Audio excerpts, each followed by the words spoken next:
Hello and welcome to the Southbound Sports Show. I'm your host, Richie Leahy, here with my co-host, Maddie B. It feels like it's week 100 of quarantine. I don't know what it actually is, but the cases keep going up down here. And so everything's just more depressing. But we got some big news in the NFL. The Washington Redskins are no more. They've decided to finally retire the nickname. And I'm wondering how far they're going to take this. Or are they? He said in the past that he's never going to do it. I told you as soon as it happened that they should go to the Washington Pigskins because it's actually what people used to call the football. I could see some people saying that's offensive too because of pigs and animal rights, but I think that's the best name. It's like a funny play on their current name or their old name. And I don't see how anyone could be upset with that. So that's what I would like to see them do. I saw some of the names that people were talking about, and they are dumb as hell. Like, it's almost like you have the AAF and their poor names, and then the XFL, where they try to get, like, the extreme names. They're going to end up with some version of that that's just going to be weird. Like, the NFL, I feel like of all the sports, they've had like the most solid names across the board because baseball has a bunch that don't make sense, like the Reds or the Red Sox, the White Sox. Like, why? What does that even mean? How is that intimidating? I mean, you could say some of the NFL, like maybe the Packers, like what does that mean? But I think overall that's the best mix of names. So what are your thoughts on this? I was thinking about this, and this is my theory. What if Dan Snyder just keeps talking about renaming them and then never actually does? Just treat it like when your mom yells at you to go clean your room. You're like, yeah, Mom, I'm doing it. Like, this is how I feel. They're like, the Redskins are changing their name, and then they're not releasing it. So just keep being like, yeah, I'm changing it. I'm getting it done. And then just don't actually change it ever. You can keep your logo. You can keep your mascot. You keep everything. But you're not actually going to do it. Just be like, yeah, we're changing it. We're not the Redskins anymore. And then they just keep playing as the Washington Redskins. I mean, that could be. I was thinking, trying to find like a timeline because it kind of came out of nowhere with a ton of other distractions going on right now. You would think that this would have been on the back burner, but I did see that Amazon was going to stop selling their merchandise. But at that point, you could go ahead and try to see what else is out there. Maybe it's not just, well, hold on, we got lost Matt for a sec. But so what I was saying, Matt, is I think Amazon said they were going to refuse to sell merchandise with the Redskins name. But at that point, I think that they should have just kept some of the branding because like a lot of teams, like you could still sell like Pittsburgh shirts that have like the logo. I know the logo is what people say is the most offensive thing, but they did have the stylized R that they could have used. And so I don't know if all of the merchandise were getting pushed out and that's why they ended up changing it. But they had that like weird fake study from a few years ago where they said that people weren't offended by it. And so I just don't know. Like, it's a weird timing. I know they're trying to get ahead of it, but it couldn't just be the Amazon thing that kicked this off. And Washington stinks, so no one's going to be offended when they're just a terrible football team that hasn't won in God knows how long. They're not the worst, Matt. Otherwise, you'd see the Browns trying to change that, or the Lions, or like some other perennial loser. And that makes a good point because you think about it and you're wondering, okay, what are they going to do? Are they going to just try to rebrand and try to fix the culture? Because that could be a thing, but you still have the same owner. You're bringing in Ron Rivera, so maybe he was behind it. But like you said, until they actually do it, we don't know. This could all be a publicity thing that if football ends up getting canceled or something, will they actually follow through? I don't know. Well, one of the things that I thought was interesting is it was being speculated that some investor from like Virginia, I think, trademarked every possible name that they thought the Redskins might use, and that might be one of the reasons why there's a delay in announcing the new team name, because somebody trademarked all of the Washington whatever they could possibly name themselves. Yeah, I saw that. And I thought, well, at first, I'm not a trademark, so I don't know the ins and outs completely. But I don't know how that would follow through, because they had trademarked it as a football team, and some of the names were even football teams. So, like, that guy would have to go out there and pay to have a football team. Otherwise, they're just going to throw it out, because you actually have to use the trademark to keep it. And so, like, I feel like there's no way the court system would file in favor of that guy if the Redskins said, hey, you know what, we're actually going to use this for a football team. Can you show us a use case by this guy? Unless he went out and just sponsored every youth football team in his area, and then they're just trying to get a settlement. But yeah, he would almost have to have, because of the way, because I think I did have that post up. I think that the way that they were listed is that, of course, this stupid link isn't showing. But it's entertainment in the nature of football games. So, like, very specific. How is he going to have anything football related with those names? And he has so many of them that it's going to be expensive, in just the hopes that Washington picks one. And like I didn't see on his list, and maybe I just missed it, or the screenshot I had didn't have it, but he didn't have the Pigskins on there. So it'd be funny if he spent all this money, because I think trademark, it's not cheap. Like, could be $1,000 a team. I don't know what the exact numbers are. I haven't looked into it for a while, but you have to have use, and then you can show it, because you really don't have to trademark if you have like an established brand or whatever. Because some bands in the past have gone through the same thing, where someone steals their name and then they have to reach a settlement even if they didn't have it trademarked, just because they had been using it commercially for so long. So you can also do it at the state level. Well, another way they could just get it done is to cooperate with a tribe, like Florida State did with the Seminoles. They work with the Seminole tribe and get their approval on making changes and things. So if they got one of the local tribes that were willing to stay with it, then they wouldn't have to make any changes. They can just say, we're affiliated with the Native Americans, and they're okay with it. Yeah, but Matt, there's no Redskins tribe. It's different whenever you're using the tribe name. Fair enough. But because they're just going to say, like, hey, you picked so-and-so random tribe, but there's 10 other tribes out here that are offended by it. And then it's going to come back to the full circle, where with the Seminoles one, you could try to do that, but they're just going to be like, they're probably just jealous that we're not using their name. But with the Redskins, you don't have that fallback. You're kind of like, oh, yeah, sorry about that. So you're back to square one. I don't know. It's a weird thing. We'll see if it actually happens. Some other strange football news. Madden released their player rankings, and dude, they have the Steelers as like the most average team. I think they were 9th overall, but they have their players as like no superstars.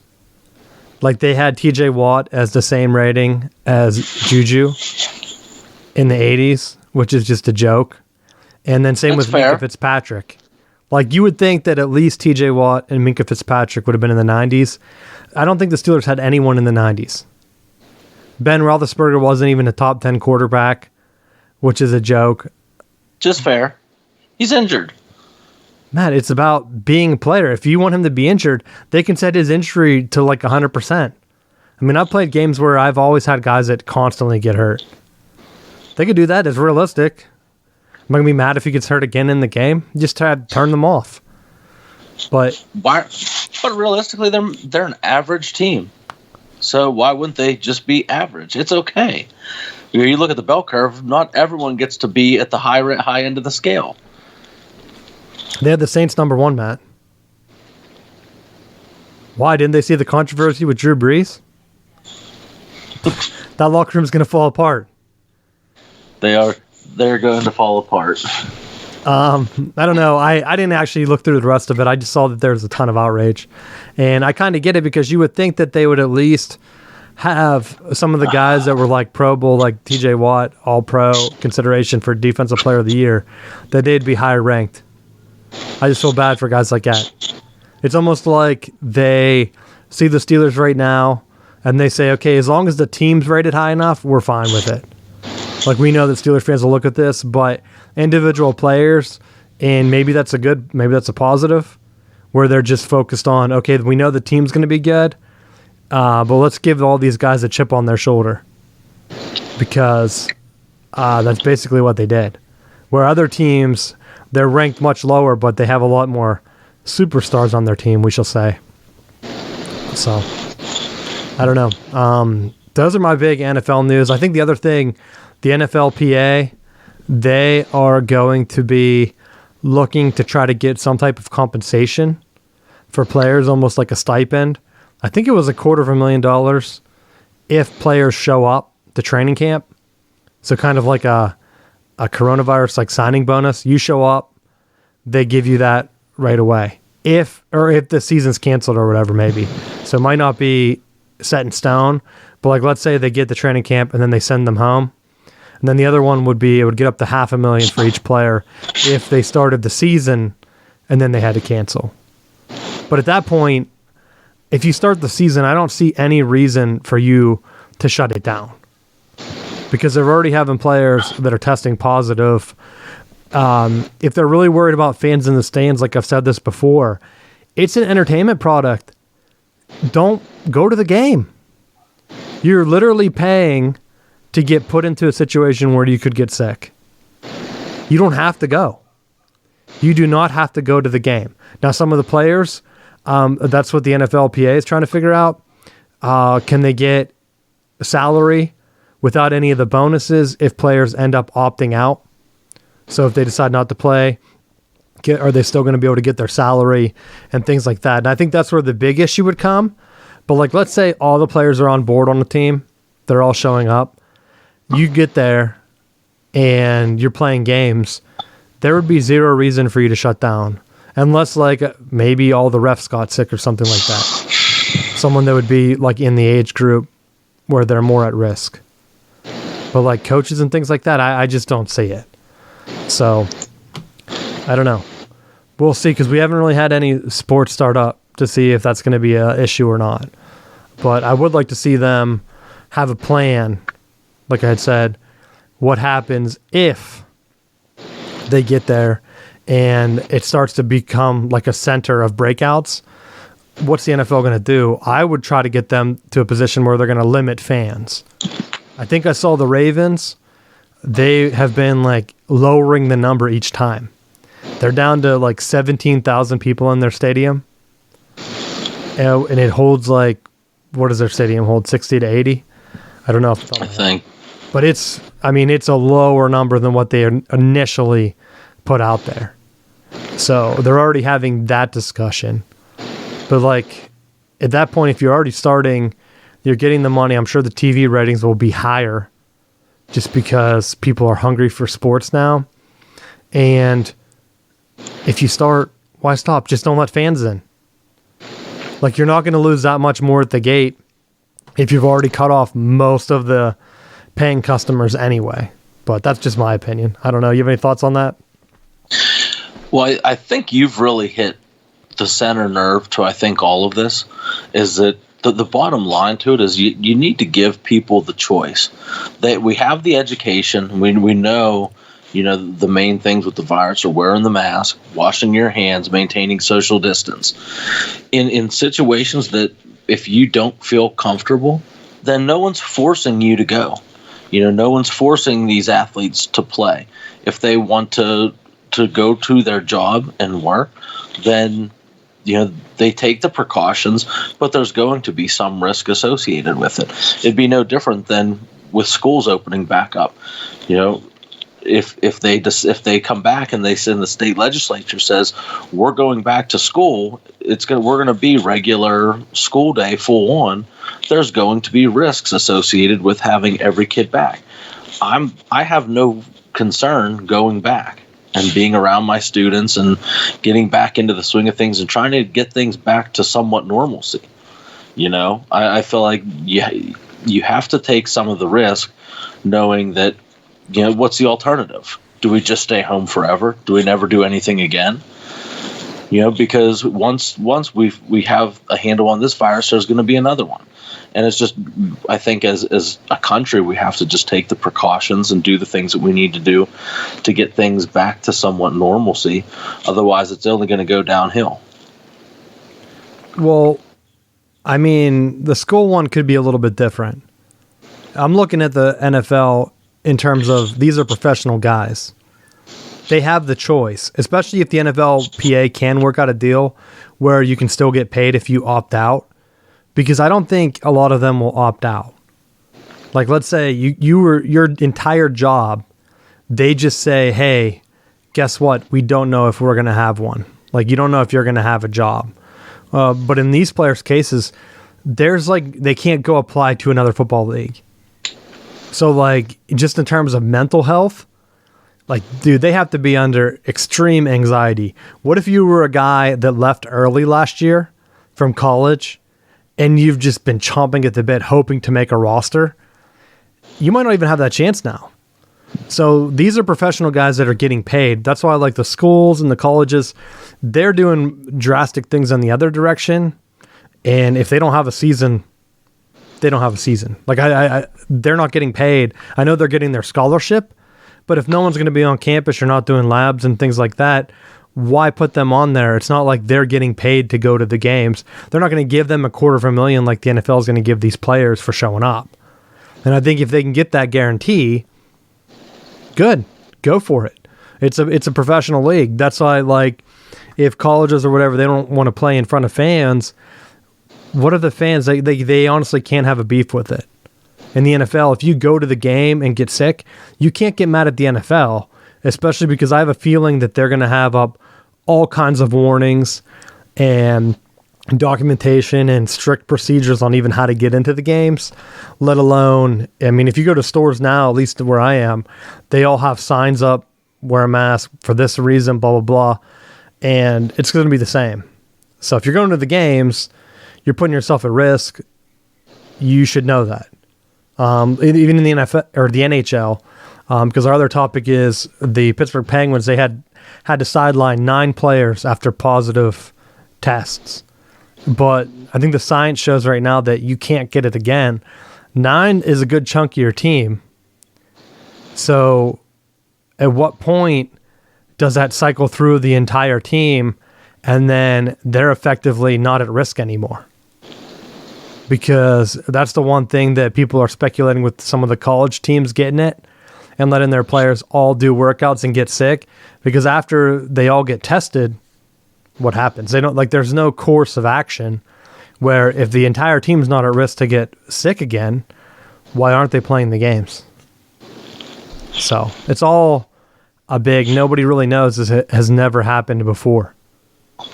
It's not like what was that plague, like the Spanish flu or whatever, in the early 1900s. It's not like the Yankees were sitting down back at that time saying, like, oh man, I don't know what we're going to do. We can get sick here. Well, see, that's because they weren't wearing the masks. Had they worn their masks, it would have been contained. That's because they were smoking, Matt. The smoke created a natural buffer. I don't know if you saw that. People, they wear their masks, they pull it down, but then they're still smoking. I saw that. And I just thought, that's defeating the purpose. Like, what are you doing? Why even have the mask on then? If you're just standing outside doing that. But that's off topic. Anything else for the NHL or NFL? No. Yeah, not a lot. I mean, I hate talking about coronavirus stuff every week. And like I said, it's already feels like a gigantic depression is happening. So getting the positive notes, Notre Dame, they might be screwed.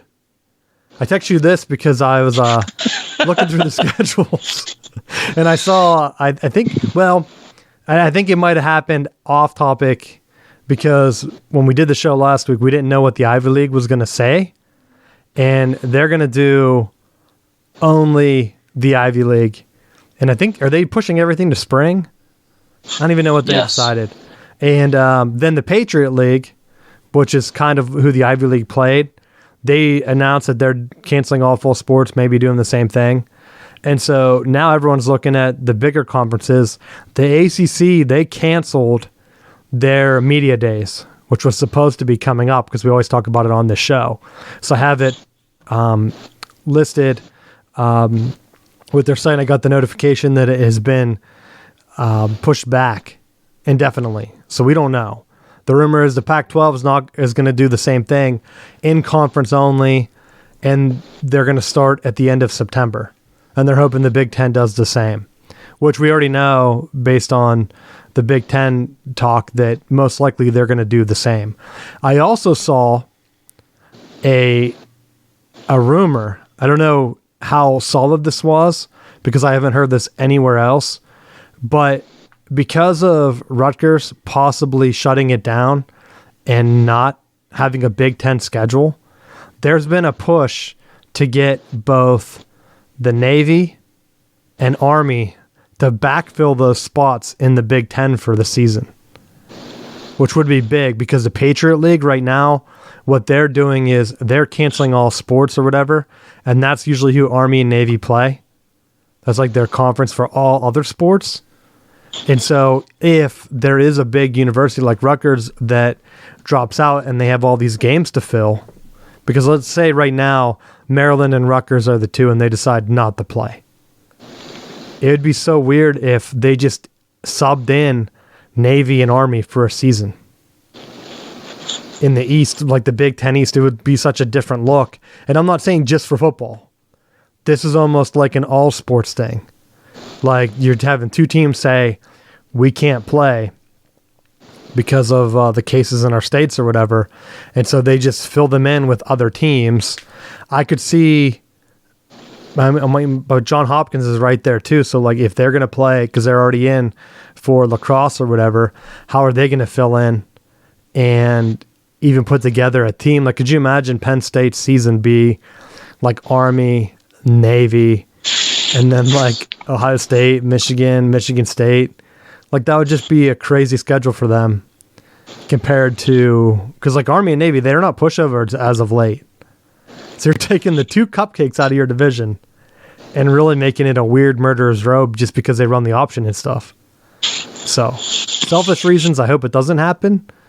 But if things do get that crazy and they are going to end up playing, I wouldn't mind that. I think that would be actually a pretty awesome one. But the one team I noticed wasn't in that, Notre Dame. Notre Dame, USC canceled the game. I don't know if that was public or if that was just like a handshake or whatever, but the Pac-12 is canceling all of their non-conference, which means the USC Notre Dame game isn't happening. The Big Ten, if they cancel all of theirs, there goes another chunk of Notre Dame's schedule. And then the other conferences too. So you're going to be left with Notre Dame having 5 games. Or what's their deal with the ACC? Is it 5 or 6? I think it's 5. Yeah. That's their schedule, Matt. You made fun of me saying that Michigan would claim a national championship if we didn't play Ohio State. Notre Dame could claim one. They could be 5-0. Just look back to like 2012. They're saying, put us in the playoffs, baby. Then they get absolutely destroyed. Because you're looking at a team that for years, they filled their schedule with like the Army and Navy. And the entire reason, like I said, I think they still have one of them on the schedule this year, if not both of them, because of being independents. But if they were to join the Big Ten for a year, like Notre Dame would really be out of options then. Like, are they just going to be queuing up BYU and like playing them 2 or 3 times a year just to fill their schedule? Because the ACC, if they make that call that they're only playing conference games, they're not going to play Notre Dame either. Because think about it. Why would 5 teams go ahead and put their schools more at risk for no reason? Like, unless you're going to tell, like, even if you're going to travel to Notre Dame, why would you do that? They're not going to fill their stadium. You're not going to get a kickback of money. It's going to cost your team money to go play an extra game when you're already not getting the money from TV or whatever. Like, the entire season is coming down to these next couple weeks. And if I'm Notre Dame, I have to be really nervous. Like, you almost have to be on the phone every day trying to put together some schedule. Or do they try to twist the arm of the ACC and join fully for a year? I don't know how the scheduling would work. But what are your thoughts on that? You're an ACC guy. I mean, to me, the easy answer is to say join a conference. However, Notre Dame's in one of those weird voids that, even though it's obnoxious, they are able, because of their fan base and whatever you want to call it, that they just seem to get away with not being in a conference. And, I think the big thing to look at with it is which conferences are going to be left. I mean, the Big Ten kind of screwed everyone over by just being the first ones to shut it down and go exclusively in-house conference play for their league. That went from them to the Pac-12. And so I think, when you look at changing the schedules, it's where's the rush to try to make these changes right now? To me, I don't see anything that's changed from now to the last couple of months ago that says we need to shut it down. That's where I don't even know how extreme it's going to get, but it's coming from like certain states shutting it down and being more conservative than others. And so when you have state government that's stepping in and telling them like, hey, schools aren't going to be open. Like, I think North Carolina announced that the public schools, they're not going to be fully open this year no matter what. So if that's coming from the top, then the entire state has to make a decision, because that's going to affect the ACC. It's going to be very hard to say, hey, it's not safe to open, but we got to have all our athletes back. So that's where it comes down to. And if you have only one state in the conference, and I'm using North Carolina as an example because in the ACC, what do they have, 4 teams? 4, yeah. Wake, Duke, UNC, and then NC State. So that's a good bulk of your conference right there. So if they all shut it down and they're not going to do their thing, how are you going to work scheduling in with that and doing the non-conference, considering a lot of other teams play other schools in North Carolina, like ECU plays Virginia Tech or whatever. And so then it starts to trickle down into your other conference scheduling. I think that's what the Big Ten was looking at. When you have Ohio and Michigan, 2 states that were hit hard at first, they also fill up the bulk of the MAC teams that everyone beats up on at the beginning of the year. So if that MAC conference doesn't play, where are you at? Like, you have to just cancel your non-conference because it won't be fair. Well, the one thing that I had a hard time wrapping my brain around was, how do you justify, like, the ACC saying that if they come out and say, we're going to only play an ACC schedule, why would it be okay for a team like Florida State to travel the whole way up the East Coast to Boston College for a game because they're in the ACC, but they couldn't play UCF or Florida that's within the same state? Like, to me, it would make more sense to go geographically located schedule. I mean, you look even within it with North Carolina. I mean, it would be a shorter drive factoring in App State and ECU along with the other ACC schools. That there's half a schedule right there, just among the schools within the state, and you could minimize travel, you can minimize the distance. That you could do that, if that's a direction you want to go in. But to rush it and say, well, we're only going to play a conference schedule, well, now you're moving all around. So to me, that's almost worse than saying we're just going to play the games locally or limit travel. That's a good point, and I'm glad you brought it up because that was my last thing I was going to talk about on the show. I think the ACC right now is in a good position if they do the Notre Dame thing, because the Big Ten and the SEC, they have a weird number of teams. So they only have 14 teams. It makes it tough to split things up. But let's say the ACC added Notre Dame. If I were them, I would take that and turn that into 3 sections of 5 teams. and I would do it regionally. And I know it might not be balanced for a year or whatever they need to do, but I think you could count, and this isn't just for football. I'm talking about traveling for other sports like track and whatever. I think you can put together, like you're saying, why does Florida State have to travel? What if they're only traveling to Miami, Clemson, Georgia Tech, and I don't have a map to see what other teams closer to them. Maybe it's Louisville just because they don't really have anyone around them. And then you throw together like the 4 North Carolina schools and maybe Virginia, or you put someone else in there. And then you go with like the northern section, you add Notre Dame in with Pitt, Boston College, Syracuse, and you're just doing regional, and then that's it. So like for soccer, you're doing a modified schedule where you just play home and away with those schools, and you don't play the rest of the conference. But then again, like you said, you're not traveling from Boston College all the way down to Florida then, and you're trying to keep it regional, and you can still have a conference whatever. I mean, you could just do that and kind of like look at how the World Cup does it with their regions, and then just do like take whatever it is, 2 teams from each one, and then that's like your ACC playoff for that year. Just try to figure something out where they can do it balanced, and that's where like if the Big Ten, let's say they were able to add Army and Navy. I know Navy's located near Maryland. Or in Maryland. I don't know where Army's base is. Is it the same? Are they both around Maryland? Army's is in New York. Okay. So you have those, like let's say the Big Ten did that just for this year. That gives them 16 teams. What if you just did home and away with your 4 regional teams? And again, I'm not thinking just football, because I know that would be unbalanced as hell for football if you had an Eastern Division of Army, Navy, Rutgers, and Maryland, and then you had a 4-team squad of what? Penn State, Ohio State.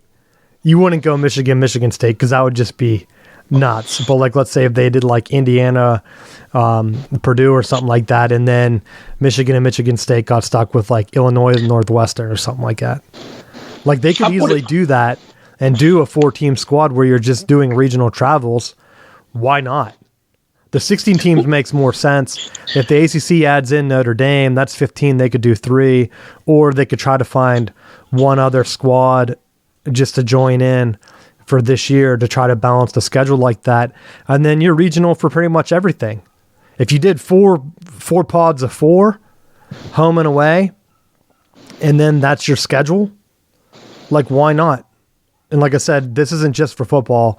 I'm thinking of ways to keep the other sports on, like volleyball or whatever. Yeah, it's going to be a short and modified season, but you're doing that. You take the top 2 teams from each one, and then you do like a tournament or whatever, just so that they're able to play, earn their scholarships, not travel as much because it's all regional. Hell, you could even do, for some sports, you could do 2 in a day.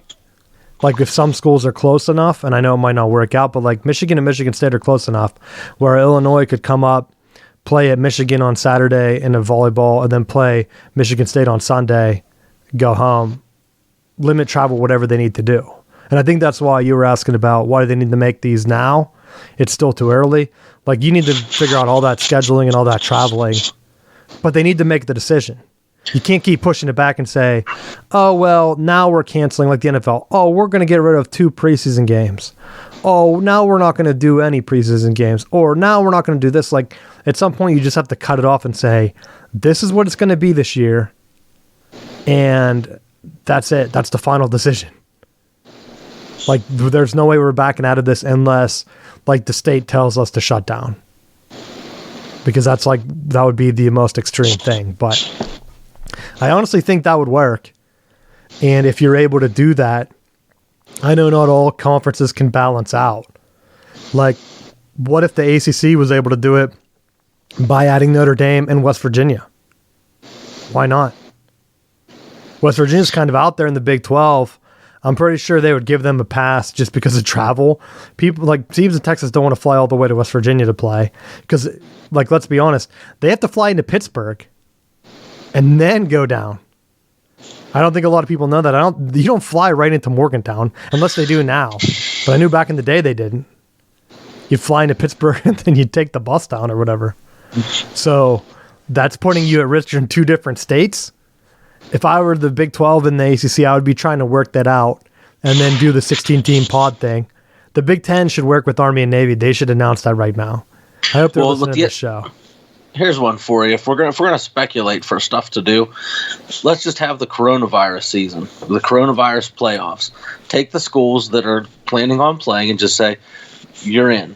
Every Division I eligible team is eligible for the playoff, and just if you start right off the bat, you could probably fill an extended season worth of games, just breaking it down week by week. Where once you lose and you get bumped out of the playoffs, and if you want to pick up whatever conference games or whatever other things, then you can play that schedule, but also have it so that the playoffs continue for some of the bigger matchups. And I think you end up getting to where you get the key games that you really want to see from the teams that are going to be left standing.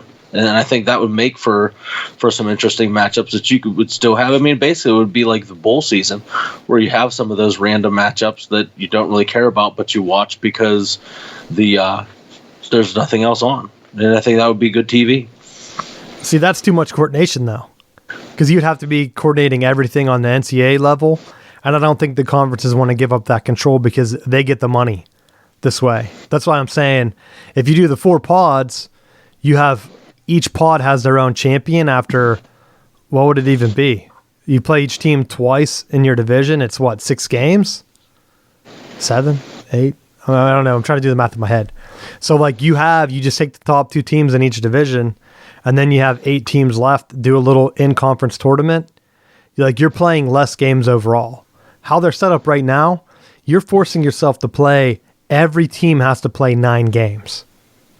Like, if you're Rutgers and you're traditionally getting blown out in every Big 10 game, you play your region. Hell, you might even do well with Shiano there. You're playing Maryland and Navy and Army in my scenario. And then the top 2 teams, they get to move on, and then they're in like the 8-team playoffs, which is single elimination. You don't even have to have it be a complete playoff. You can just have an East division and a West division if you're really cutting down travel. And you just take those 4 teams. Number 1 from the mid division plays number 2 in that East division, and vice versa. And then that's your 2 champions. You just say, okay, we have a Big 10 East and a Big 10 West champion this year.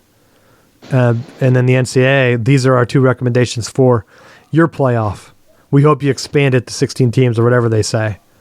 That way you're getting in. I mean, if they really wanted to cut down and say, no, we're only doing a 14 playoff, then that's different. That's why I thought it was crazy that Major League Baseball was looking to expand the playoffs. Like, I know that they are already cut down on the regular season games, but at some point it's like, look, you're talking about extending it when you've already been fighting to shorten it. Like, the goal should just be to be completing it. Like, I'm offering less games, but just so that we get to see football. And to be honest, in a weird World Cup type scenario, more games would matter. Like in that Michigan State pod, like let's say Michigan State upsets Michigan in the first game, or vice versa, like Northwestern upsets Michigan or something, and then they're fighting for that number 2 seed in that division at like week 3. It's like, okay, well, this is going to be interesting. I need to see who's going to win this. Or you go back and have like the home and home matchup. You're right beside each other. Like, I think you'd get some more interesting matchups. Maybe Ohio State would still run through their division, but not if they have Penn State in it. And I don't see any other way to set it up without splitting up, or without, you're going to have to either have Ohio State and Michigan in the same one, or Penn State and whatever. Now, if you don't add those Eastern teams, then it's going to be a little bit more messed up. Maybe you can add Notre Dame and then keep Penn State in that Eastern division with Rutgers and Maryland. I don't know. So, I mean, it would be something that I want them to at least explore rather than just flat out canceling. Or, because I think right now the sticking point is they're looking at their conference schedule and they're saying, okay, for it to be fair, we have to play 9 or 10 games.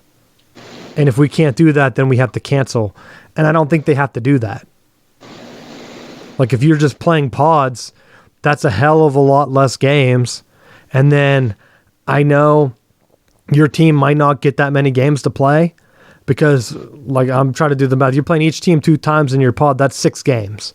So your school's only guaranteed 6 games. If they lose all 6, they're out. But at least you don't have to worry about, okay, what if it spreads or blah, blah, blah. So the NFL, I think they could be doing the same thing. Or I have already said that with the NBA. Just make the whole thing the playoffs like you're saying. Make the entire thing the playoff. No one's going to sit down and wonder, oh, wow, why didn't they play those last 10 regular season games? People don't even care about that. Like, it makes zero difference. They're not going to be, the team sneaking in that 8 seed is not going to matter one bit. Those players should just sit out and not even go there. But that's my final thoughts. You have anything else? Nope, that's it. You can cut into my theory, Matt. I'm just looking at ways to safely divide it so that you have less games, but they're guaranteed games. Well, no, because I think when you look at it, you're making points that a lot of it is money driven, but I think when you look at some of the travel stuff, I think if you're not playing in front of crowds, there's not as much logistics involved. That it boils down to, do you choose to do the playoff in whatever format? You can do it on the fly a little bit faster, knowing that you don't have to coordinate as far as like the logistics of fans being present and things, that just getting the teams to whatever location, that can be done on a much shorter, quicker basis, and safer than to try to say, okay, well, on short notice, we're going to try to have fans at such and like these two schools play at wherever, and trying to have all the additional travel of fans getting to these events and being around the places where the games are being played. That's why, I'm just looking at it from a way to get it to play. I know in my scenario, Ohio State and Michigan, they don't meet. That's because they should be favored to win their pods. If they don't win it and we missed a game for a year, whose fault is it? I mean, ultimately, it's the coach that lost. Because you could even have that set up that's the pod. Those are the 2 pods that are going to play for the first round or whatever. It's got to be set up like that so that they can at least play. And my reason for doing home and away is if they're worried about cross-pollinating multiple campuses, you do the home and away back to back. So the first week Michigan would go to Illinois. Week 2, Illinois goes to Michigan. That way you have a 2-week schedule of only the same people being exposed to the same teams on campus or whatever. And then you move on to the next team. So then they do a home and away with Michigan State or whatever. And that's just looking at it. I don't know. I'd have to look at it to see how they'd want to do it competitively. But because that's where you have to look at it. Whatever they do with those other teams, because you can't really do it if there's 14 teams. And then you really want to try to make it fair. You don't want to screw Ohio State and Michigan and Penn State by putting them all together. That's why I said it would be best if you could split them up. And it'd be best, if they did get Notre Dame, put them in a Michigan division, and then separate Ohio State and Penn State. And then out west, you just have Wisconsin, Minnesota, Iowa, and Nebraska fighting it out. They're all usually solid teams. And you play those games, the top 2 teams, however they do it in the World Cup, that's it. I don't know if they do a home and away. They might only play 1 game, but it depends on how short they want to go. Because you could honestly just do a round robin with that 4 and cut them out. But some schools might not want to invest that time and that risk to only play 4 games. Or 3 games, I guess it would be. So that's where they have to make the decision. Someone has to call it and do it. Because if you're looking at it, what's going to be a joke is if they cancel football, but yet basketball starts right back up in November. Because what are you going to do? You're going to cancel basketball? You're going to push it back to January? I think that's what the Ivy League did. So, I don't know. How's practices going for you?